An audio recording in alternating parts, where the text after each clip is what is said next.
Well, here we are together again for another edition of not someone you should know. This is something to talk about.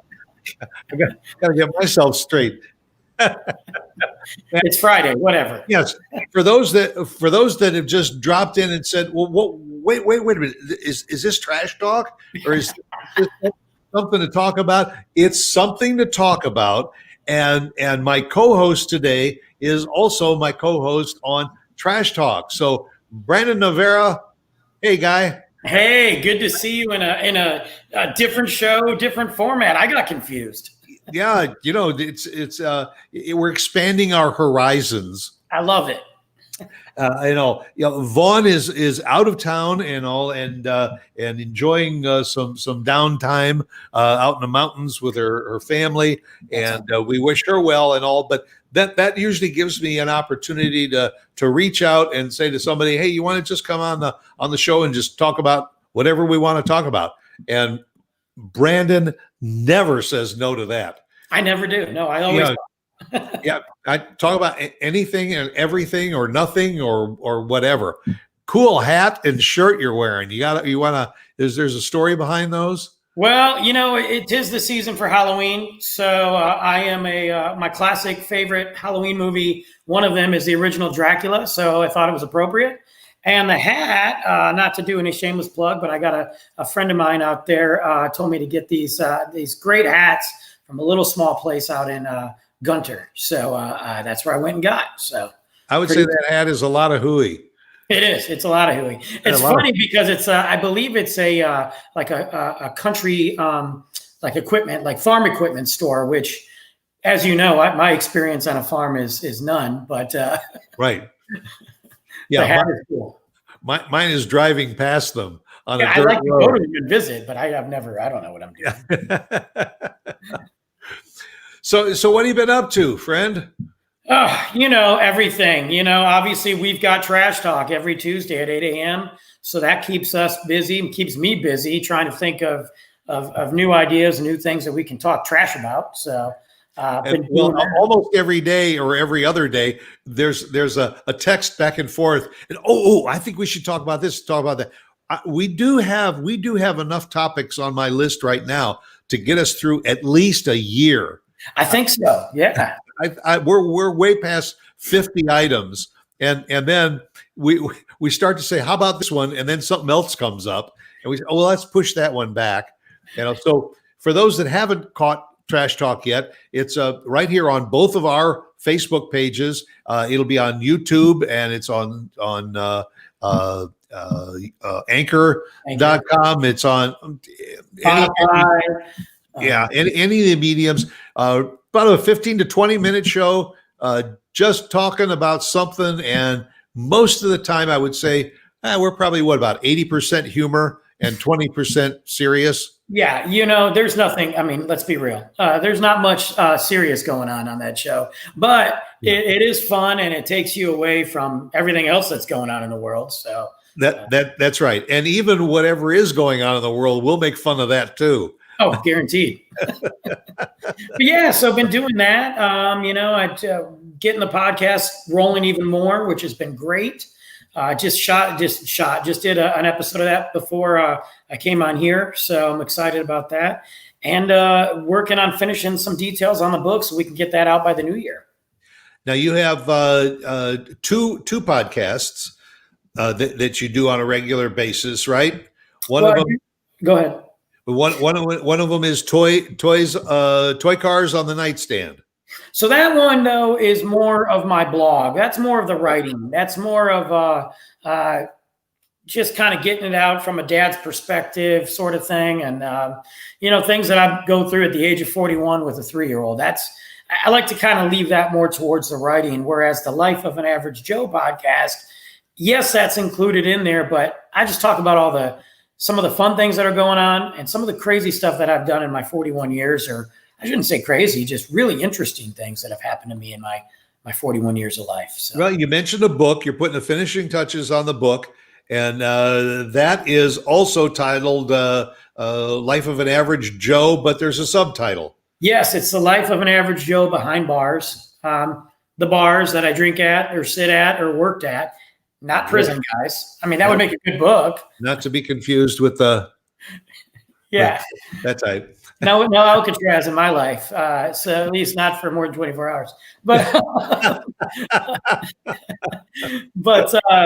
yeah, it's my life behind bars. I've been in this service industry for over 20 years. I've managed nightclubs to mom and pop bars.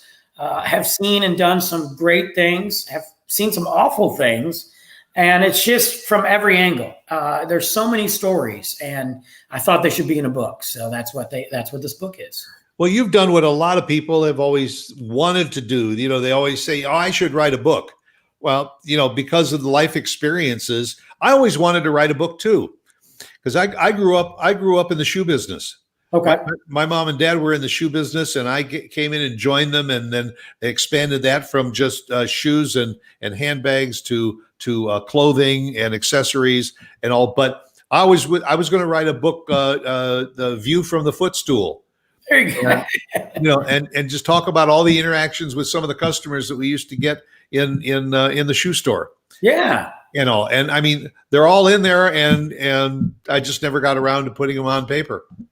It's something that I think sticks in a lot of people's heads, and then they start and they stop. You get interrupted, and I've just pounded through for a while, and finally, really, if I have to say anything, and it sounds kind of weird, I have to thank the COVID-19 pandemic really for finally giving me some time. I mean, I thought I'd be creative and be productive. So yeah, I think you're right. That gave, I started baking bread. I never baked bread before in my life, but I had time and I was home, and I learned how. And so now a couple of times a week, I take out the ingredients and I make a couple of loaves of bread and either save them, put them in the freezer, or I give them away. Yeah, but you learn something. Yeah, they say that's been the downfall for a lot of husbands, is that they have always skirted around the honeydew list because, I got a lot of things. I got work and I got this and this. Now they're sequestered. They're homebound, and that list is there. And their wives are saying, listen, you always said, I wish I had enough time to take care of all those things. Now you do. You better get on that list before it grows anymore. Let me tell you. That's right. But COVID's, this year, I shouldn't say COVID has been an eye opener for a lot. And I think on the positive side, we've seen a lot of creativity come out and a lot of people thinking outside the box. And you know what? I think we need more of that. Maybe not under those circumstances, but we need more of that. Well, you mentioned your basically career in the hospitality industry. That's one of the industries that's really gotten nailed during COVID, because it's been forced closures. There have been some restaurants that have said, listen, if I can't have the tables filled inside, I'll put some tables outside, or I will start a delivery service. I will still cook everything on my menu for pickup.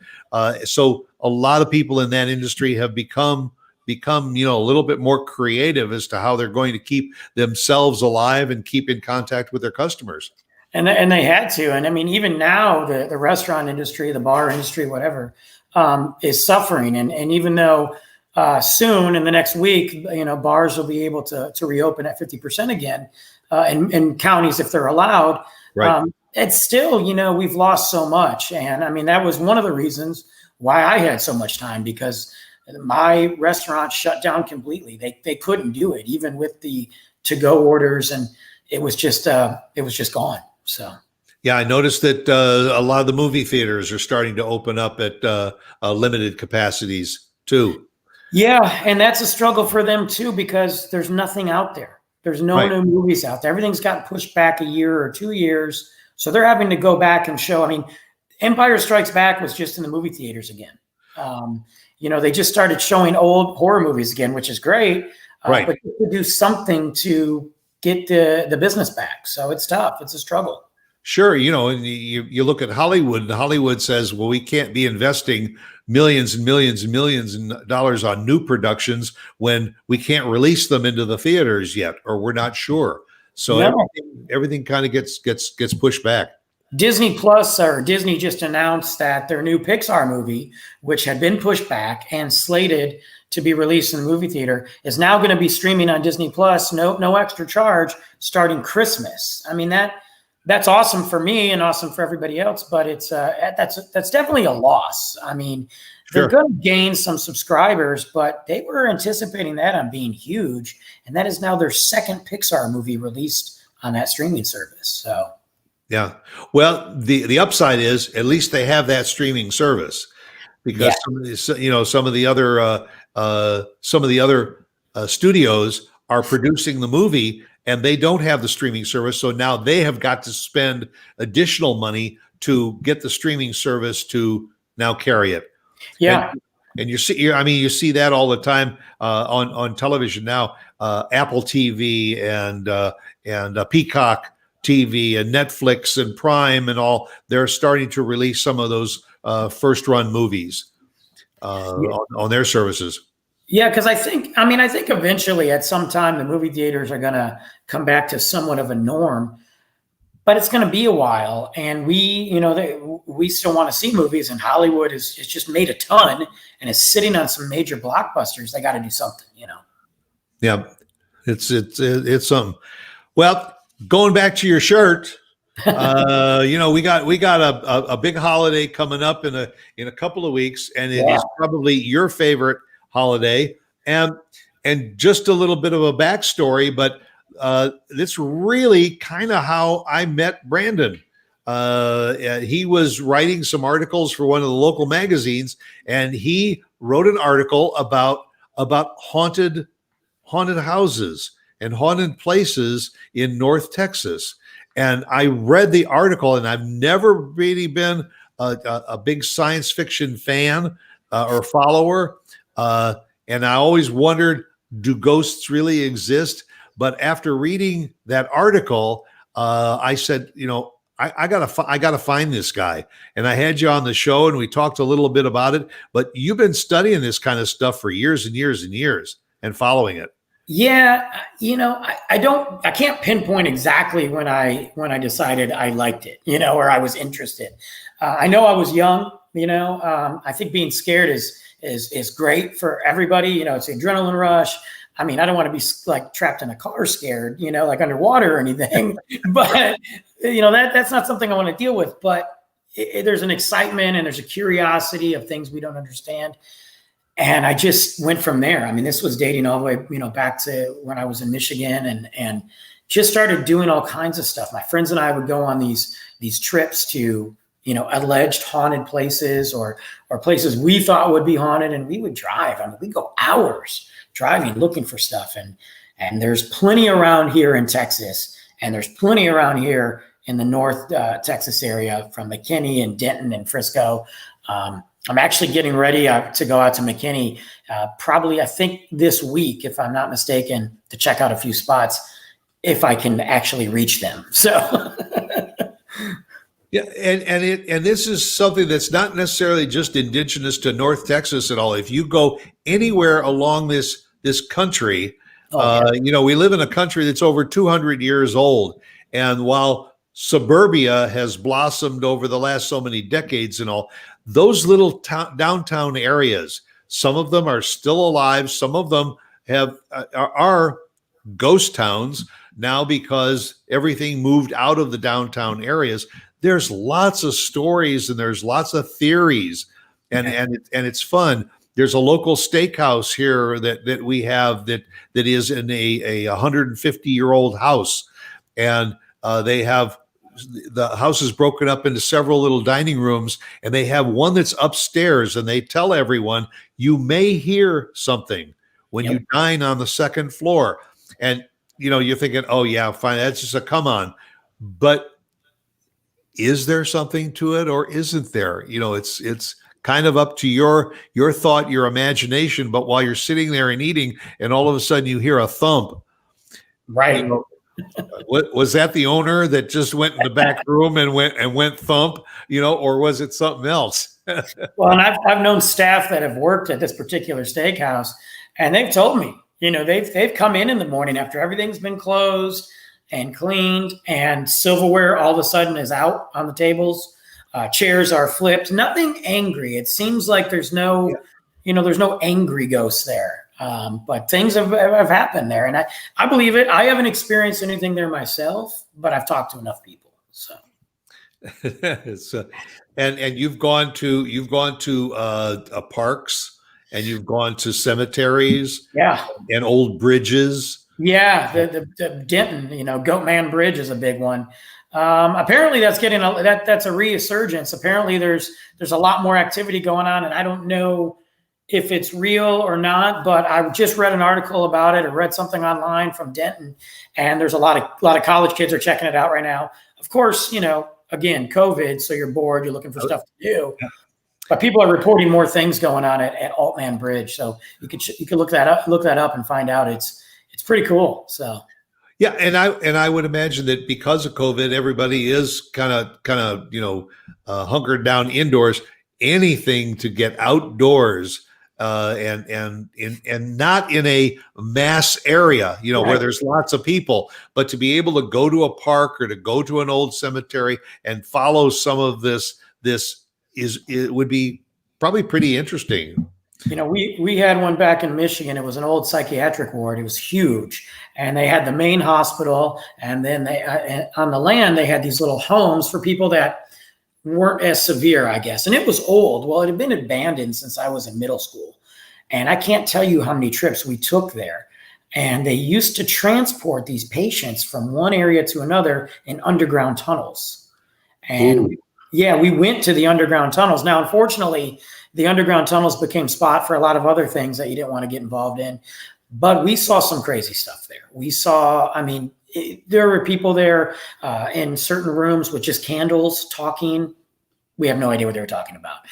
We saw movement from chairs, old wheelchairs being moved across the floor. Eventually, they collapsed everything, tore it down, and built homes on top of it. Why you would want to live there, I have no idea. Because I've seen that movie and it doesn't end well. So right. So in all of your research, it brings a question to mind. Is there somebody that's saying, listen, I think what I can do is I can make up this story, and I can make this into a fun thing, or what part of it is maybe a little bit out there, and it's more realistic, like sounds coming at night. Well, I think with everything, there's the urban legend that starts from something truthful, typically. It may not be exact, but it's something truthful. And then as time goes on, of course, people add to it, or maybe they do hear something that's legitimate, but they can't explain it. And then you throw that in the mix. I do think, though, that there is things that just aren't explainable. You can't explain. There's no reason for it that we know, unless science can prove it. Then, to me, if I can't explain it or somebody else can't, it's supernatural. I don't know. That's just my opinion. What's your opinion of psychics? I've been to a few for fun, and they never turned out to be anything I liked. I was like, this doesn't make sense. Do I think they're out there? Yeah, I do. I think there's some people that just have that vision of things or knowing things. I don't know if that's considered psychic or they're connected, but they just know stuff that they shouldn't. I think they're there. I think the majority of it, though, is just for the money. I really do. I've always wondered how they manipulate the conversation to get you to say something that is like something that they can feed on. In other words, if you're talking and you say something about, my sister once told me this, and you say, yes, I see you have a sister. And all, and she was very close to you. And then the person responds, yes, we shared everything. Or they say, well, we weren't really that close. Well, yes, I see that you were close at one time, and then you drifted apart. So it's kind of a feed me a line that I can run with. They're good salesmen, really. I mean, and they're observing people. So, if you talk to somebody my age, 41 years old, and chances are they can say, I know you've lost someone.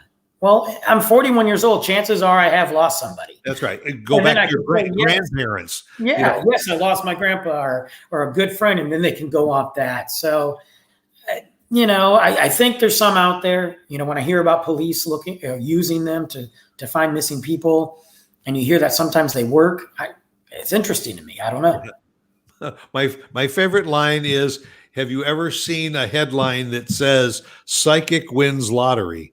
Right. No. Apparently it doesn't work that way. Apparently you can't do that. I don't know. Yeah, if you're such a seer and psychic, how come you don't know what the Powerball is for Saturday? Unless some of the people that won the lottery are psychics and they haven't said they are. I don't, that could be it too. Why do most psychics set up their shops in these old abandoned buildings that you were talking about earlier?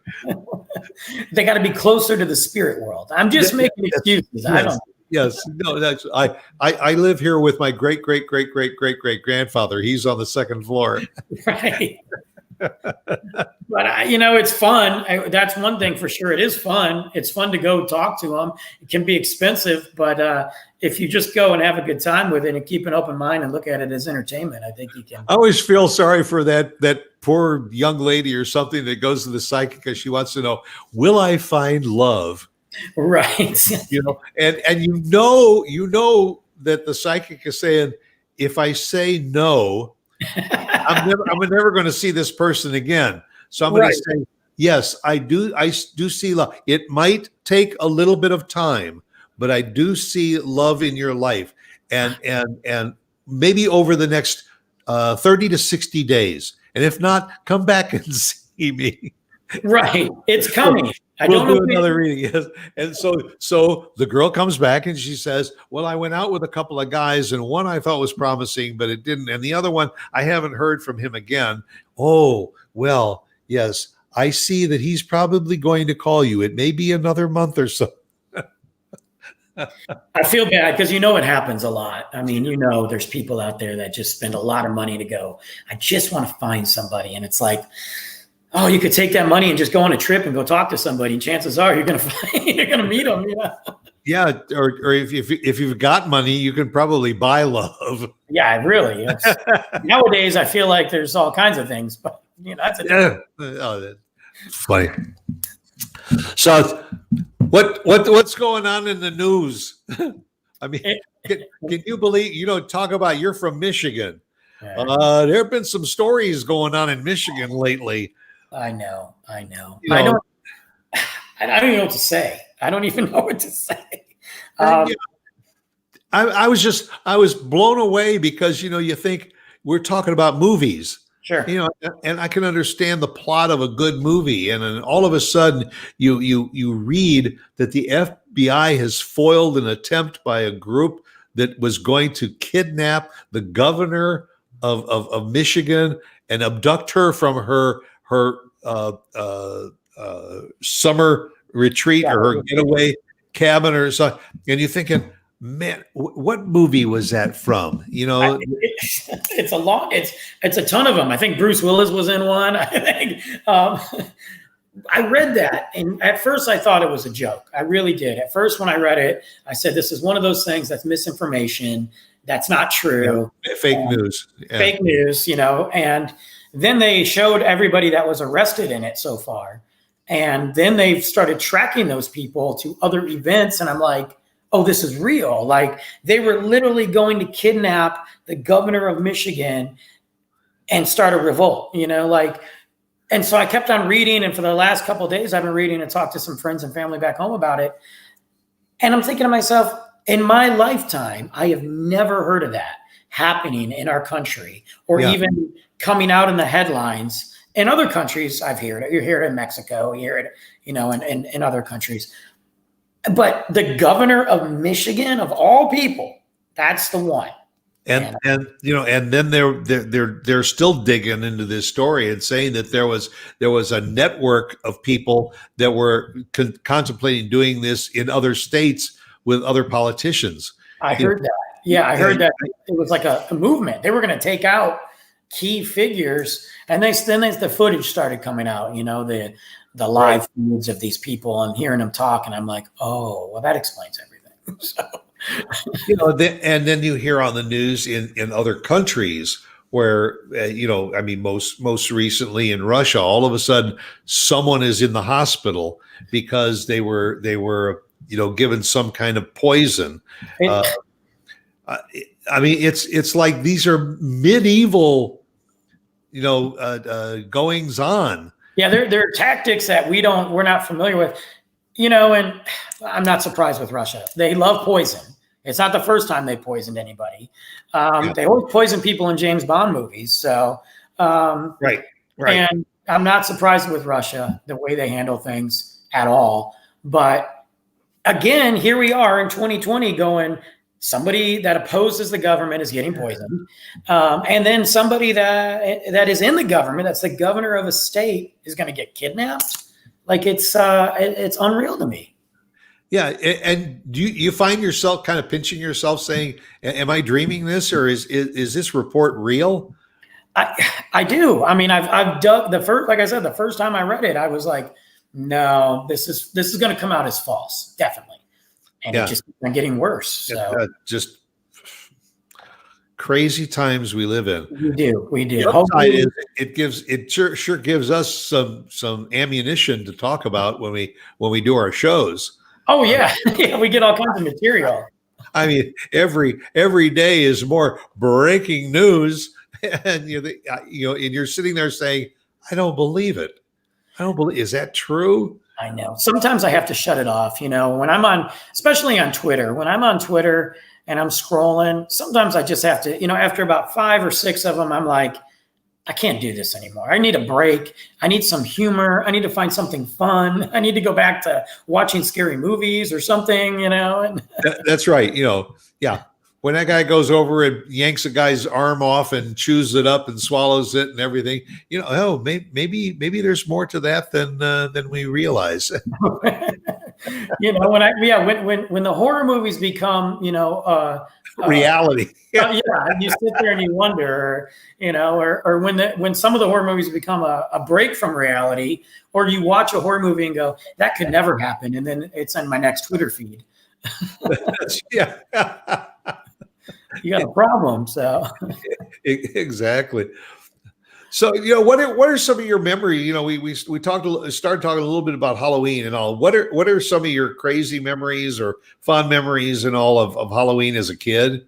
I mean, obviously dressing up is huge. Back then you had like 2 choices when it came to dress up. You either bought the generic plastic mask and maybe a cape or whatever it came with, and it came in a package.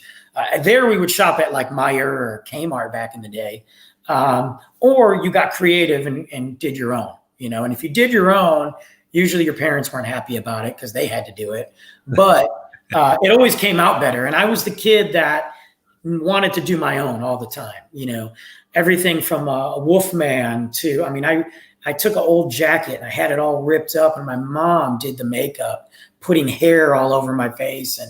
And it was like an hour that she was doing this for me to go out for maybe an hour. That's it.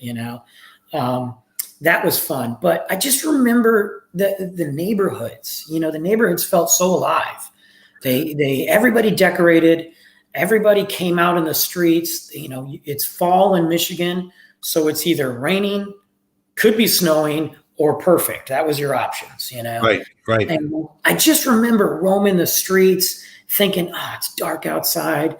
And I just felt like I was king of the world, and seeing my friends and seeing all the costumes. And it was something about it, I think in time, and maybe I'm wrong, but I feel like it's died off a little. I feel like the trick-or-treating has kind of fallen by the wayside. Not everywhere, but sometimes, lately I just feel like it has. Well, look at the history that we've gone through over the last so many decades. All of a sudden, there were reports about do not buy candy that isn't already prepackaged. Yeah. In other words, no more. I used to get apple. We used to get apples a lot. Good, crispy, delicious apples and all. Then some yo-yos started putting pieces of metal or something inside the apples, and everybody said, if you get any apples and all, unless you can verify, toss them. Only use candy. Well, then there was issues with maybe some of the candy was tainted. And so you brought your bag of candy back home, and your parents had to inspect every piece of it before you could even share it. And then there was the big thing about the flame retardant clothing in the costumes that, those that we used to buy, like you said, at Myers or Kmart and everything. If for any reason you had a candle or whatever and it would catch fire, now you could only get USDA approved fabric or something in your costumes. All the restrictions started adding it up, and it got to the point where it seemed like it wasn't as fun anymore. I remember as a kid, I probably went the other way. You had the handmade costumes. My mom didn't have the time, so I was a cowboy one year, and then maybe the next year, something else. It was whatever package there was at the store. Sure. You'd dress up, you were Casper the Ghost one year, and you were a Disney character another year. But it was all about the candy then. And you used to go out for 3, 4, 5 hours collecting candy. I remember that. I remember, and when I got a little bit older and my parents would let me go with my friends, we would hit subdivisions. It would be like a race. We'd go from one subdivision to another, go through the woods to another subdivision. It did feel like Halloween was longer, or at least people kept their lights on longer. Yeah. The one thing I do remember when you talk about the candy is I remember taking our bags or my pillowcase, and I would take it to McDonald's, and the police would scan. They would scan your candy. Really? They were looking. There was a big thing with razor blades and candy, needles, anything that felt weird. They would scan it, and they would look at it. If something was open, you didn't even have the opportunity to take it home. They just tossed it out for you. And we would go to McDonald's almost every Halloween to get scanned and all that. Nowadays, I don't know. I don't know if they even do that anywhere. I know I still look at candy. Like when I took Luke out, of course, he doesn't need to eat candy anyway, but when I took Luke out, I looked at stuff. If it was open, toss it. If there was some homemade things in there, I tossed it.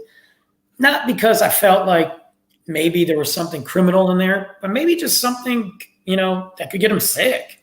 So, I remember as a kid, we used to make a lot of money because people would give pennies and nickels and dimes and stuff rather than candy.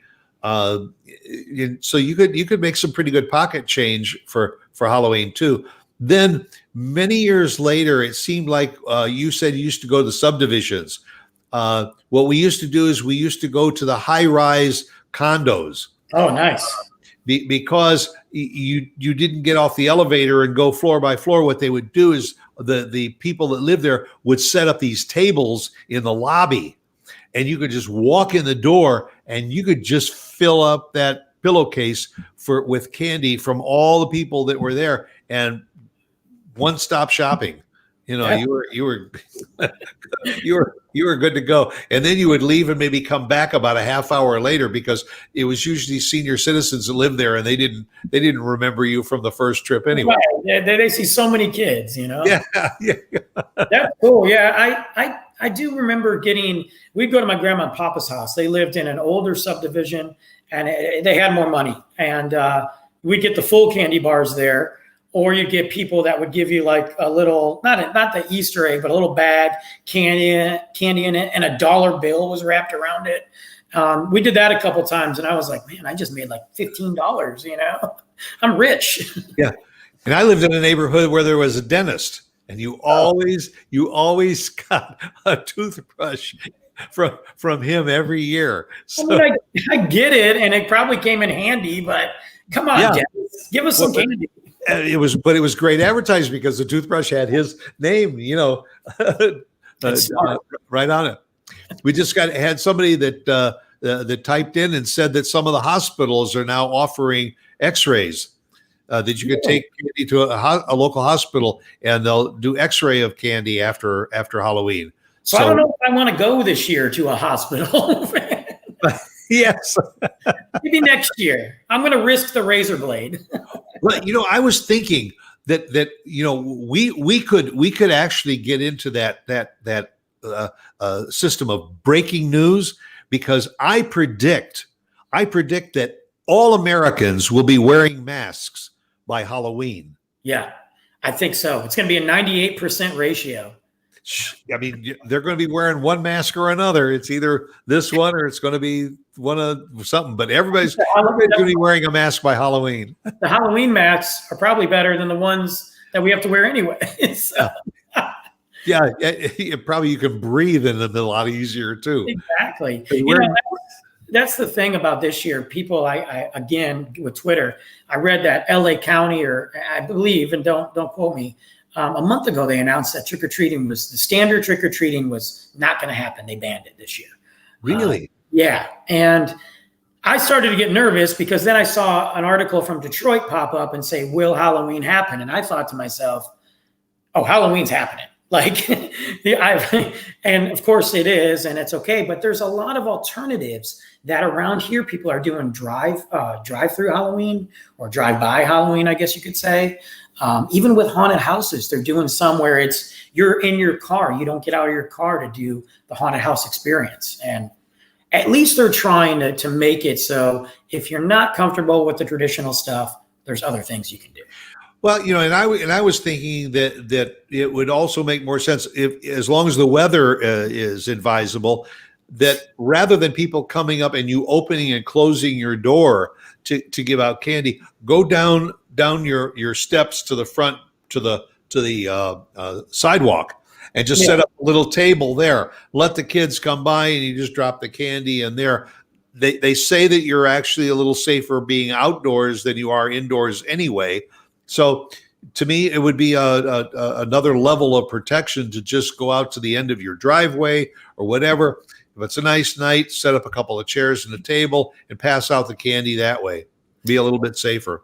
That's the thing. My mom was talking to me and asking me my thoughts about it, how I felt with Luke. And the thought is he's going trick-or-treating. I just don't feel we're outside. It's not long. You're going fast. I mean, at some point here, we kind of got to go. We got to get to some sort of normalcy. I mean, take precautions, but so, Halloween is happening for sure. 2020 can't take that away from us. So, yep, it'll happen. And I mean, the alternative is just go out and buy one of those bags of 100 pieces of candy, give it to your kid, and say, "Here, go sit on the couch. We'll put on a scary movie." That's my plan. I'm buying it for myself. Did you have siblings? You have brothers and sisters? I have a sister. She's 10 years younger than me. So, by the time she got to that age of trick or treating, she was 3 or 4. I was 14 years old. And I didn't. Not to say I didn't hang out with her. In the subdivisions with your friends by then. Exactly. I would do a little. I think I did a little with her in the beginning because it was just her and I. But I kind of missed that. I was doing my own thing. So yeah, I had a sister too, and what we used to do is come back after trick or treating and then pour out everything on the kitchen table, and we'd start trading off because there was stuff that I liked that she didn't, and you trade it off, and nobody really liked Milky Way, so you'd always trade that for something. I always, did you ever like Mary Jane? Remember Mary Jane's? I guess it depends which one we're talking about. Yes. There's Mary Jane. There's Mary Jane, and there's Mary Jane. I never went to that subdivision. No, I do remember those though. I do remember those. I couldn't tell you the last time I had one. I could not tell you. Yeah, but that was one of those candies that would like that, and like candy corn. Candy corn would just you would get some of that for Halloween, and you'd eat a few of those because like the Mary Jane, it was like hard toffee, and it had peanut butter in it, and it would rip out your fillings. but you'd always have to have a couple of them at Halloween, and then you'd say, "Okay, I'm good till next year." And candy corn was the same way. Oh, candy corn! So they voted that candy corn is Michigan's favorite candy for Halloween. I don't know who they polled there because I got rid of candy corn. Yeah, I guess so.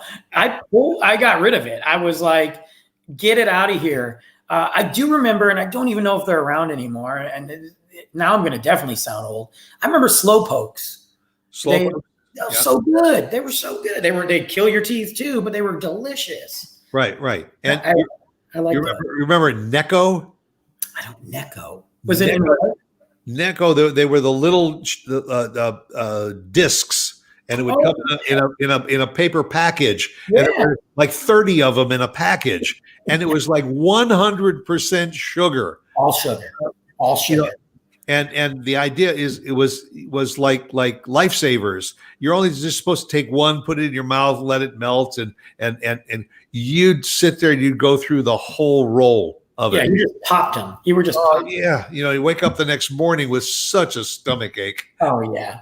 And I was, but then that's a great memory for Halloween too. I mean, I remember with my friends as I got older, we would put the candy out. We'd do the trades. I'm a big Swedish fish guy, and I love Reese's peanut butter cup. So I would just take those, and then we'd stay up all night and watch the most obscene, probably awful movies that we could watch because it was Halloween. And then the next day, wake up sick. So it was perfect. Yeah, right. and probably, I still think one of the most popular is Tootsie Rolls. Yeah. And from the original size all the way down to the smaller ones and the minis. The minis.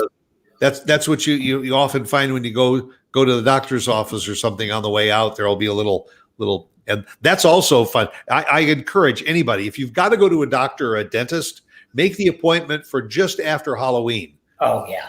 Because when you go to the doctor's offices, they've got all that Halloween candy out there, and you can just have a ball. That's why I like when I go to, sometimes I have to go mail packages and stuff. I love going to the UPS store. Until recently, they always had candy there. Just random candy would be sitting out, and I would just, grab a piece, and then I would always blame Luke. I got to get one for Luke. Sometimes Luke wasn't even with me. I just needed that extra piece of candy. Yeah. And he said, by the way, could I take a couple pieces for my son? My son's in the car, Now they didn't have it. Last time I was at UPS, they took it away. So whatever. But we got plenty of candy in the house and plenty of candy to get us in the next couple of weeks. So yeah. And my other favorite was Double Bubble gum. Oh yeah. The little wrappers. It wouldn't last long. No. And the longer you kept it, the harder it got. Oh yeah. It reversed. It started off with a lot of flavor, really nice gum, and then you chewed it, and then you felt like you were putting it back in the package when you were done with it. So yeah. And if you still had it after 6 months, it was like a jawbreaker. Yeah. Oh, yeah. And that's the thing too. You always had that Halloween candy that you didn't like, nobody liked. It'd be December, and you had to make the decision: do I get rid of it or do I save it? Right. Just because. Something like fruit cakes for Christmas, right? Or for Thanksgiving. Somebody would send you a fruit cake. You'd always find somebody else that you had to get something for. You would repurpose it. Right. You'd pass it on, and that fruitcake could end up in 12 different families over the course of the holidays. And somebody will eventually eat it. Maybe. You take it to grandma at the the retirement center, and they slice it up, and it's gone. Yeah, I just found not just found, but I found some old pictures. From Halloween, actually, I was going through some storage stuff and found it, and it was my cousins and myself, and I don't remember this at all. So we must have been together on a Halloween night, but there was just this table of candy. I mean, it looked like we just scored, like we just robbed a bank, and it was just piled high. And I thought to myself, man, they gave away such good candy back in the day, They did, and you always ate the chocolate first. Yeah, anything that had chocolate, you did that because that would maybe get stale a little bit faster, and then things like Jolly Ranchers, let those go till the very very end, and Brock's No. Brock's candy, where he used to go, and it was like $2 a pound. And Yep. take the scoop, and and there was probably only one or two pieces of Brock's candy that was even worth eating. Right. Yeah, the rest of it was the stuff your grandma would put out in a little candy dish. Yeah, the little, on the end diamond table. encrusted golden dish that every grandma has, and you as a kid would look at it and be excited for candy, but be disappointed every time you ate it. That's Totally, right. totally Yeah, sad. yeah. Grandma, do you have any real candy from this century? Yeah, not the first candy ever invented, but something That's right. I couldn't choke on here. This is the original Brock's. I think Halloween this year, though, is extremely important, besides the fact that I have some weird obsession with it. For everybody, really, because we've gone through so much as human beings, as Americans, as a world. I really think that this is one of those things we can just say, man, let's just have a good time. Let's just get out there. I've seen more people decorate than I thought, and they decorated early. And so I think everybody's kind of feeling like, let's just have some fun, And you raised another point too. Get in the car and drive around some of the neighborhoods in the evening, because some of the decorations, not only are they really cool visually, but a lot of them have sounds. I've got some neighbors that they have a what do you call it? A motion activated system where when you walk by, all of a sudden smoke goes up and you hear the witches cackling. Yeah. And you hear the woo, and then they've got these light shows that you see these ghosts flying all over the front of the house. I mean, some of them are really cool, really creative. It is cool. It's like Christmas, really. Like everybody looks at the Christmas lights, but now some people and put so much into it. I mean, I'm good. I'm not on that level yet. Hopefully in the next 5 years, I'll get to that level. But it's cool to see. And Luke and I drive around. I drive around and look at it. We've gone for walks and seen them at night. And it's fun. You got to embrace the moment because everything goes by so fast, Yeah. We got to get down on the corner that's got, it's probably got to be a 20-foot Dracula, one of those air things, that pumps air into it. And he's standing out there, pretty cool. But I think it's great. So, well, hey, we've had some fun this morning talking about Halloween and a few other things and all, and we'll continue. This is kind of the style of what we do on our Trash Talks, and we invite everybody to join us every Tuesday for Trash Talk.